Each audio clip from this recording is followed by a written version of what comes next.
even though you're in the unenviable position of being like, you know, the third guy on the date, right? The third wheel, even though you're in that position, you still can't conduct yourself as though you're in that position as it relates to your involvement. Okay?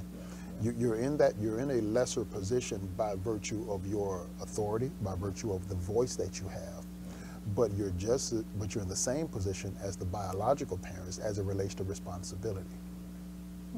In our production meeting, we talked about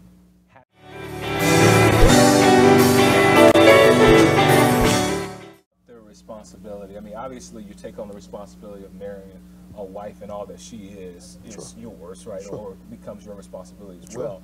But talk to me about that process of becoming a father to a child that you didn't bring into this world. That's a daunting process.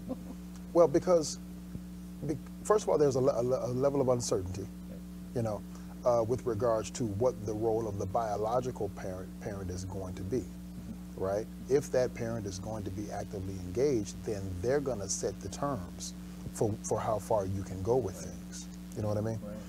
If they're not engaged, then the mother still sets the terms for how you're going to go, and then of course, lastly, the child sets the terms. So you have to work through all of that. The best thing to do is to try to find common ground, though, with the child, so that you guys can begin the process of developing your own relationship. Now, you mentioned this a moment ago, when you marry a woman, you marry all that she is.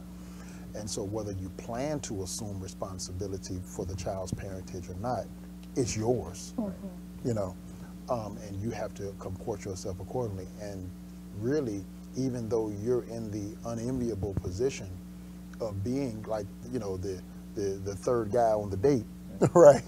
The third wheel, even though you're in that position, you still can't conduct yourself as though you're in that position as it relates to your involvement. Okay? You're in a lesser position by virtue of your authority, by virtue of the voice that you have. But you're in the same position as the biological parents as it relates to responsibility. In our production meeting, we talked about having patience in terms of allowing the child to get acclimated to the situation, as parents are getting acclimated to the situation. I'm going to turn this over to Rena on this side.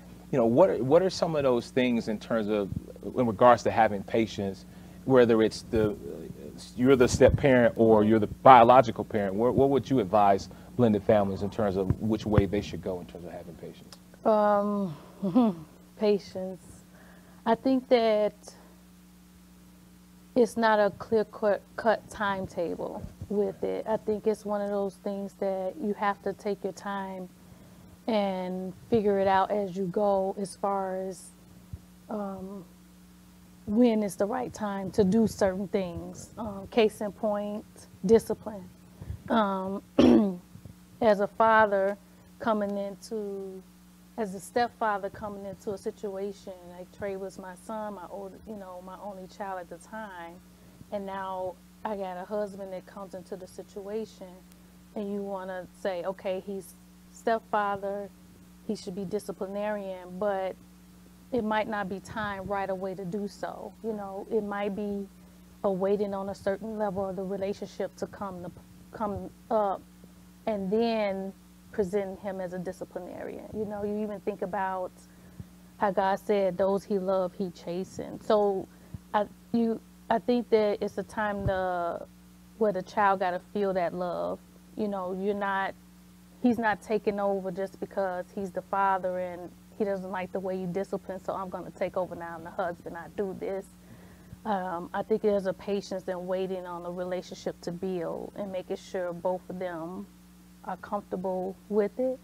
But at the same time, sometimes if I'm going to say I'm going to leave you to watch him, I got to let him have some authority. It can't be when your mama get home, we're going to, you know, so if you watching somebody's child, you have to assume some level of responsibility and discipline to not let that child do anything. So you gotta, it's a delicate time balance, but the biggest thing is communicating through the whole thing. So everybody's on the same page and understanding what's the expectation and what we moving toward.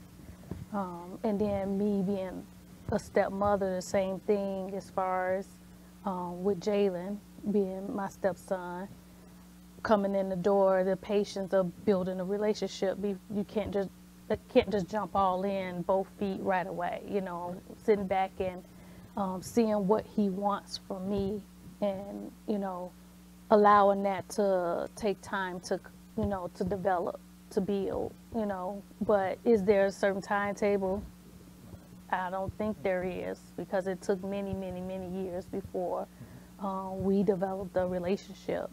Even after, even with him being a little boy, you know, it took at least about 10 years before we even began to truly have a relationship. That's very interesting. Hey guys, it's Pastor John here. Please, if you like this video that you just saw, hit that like button for us. Second thing I want to ask you to do is to go ahead and subscribe to the channel. We're putting out videos once a day at about 5:30 p.m. Hit that bell notification so that you'll know when a new video has been uploaded. And then the final thing to do, share this video, share this information. If you know somebody that has a need, that it can be benefited by it, please put it out in circulation so that we can try to help as many people as possible. Thanks, and God bless.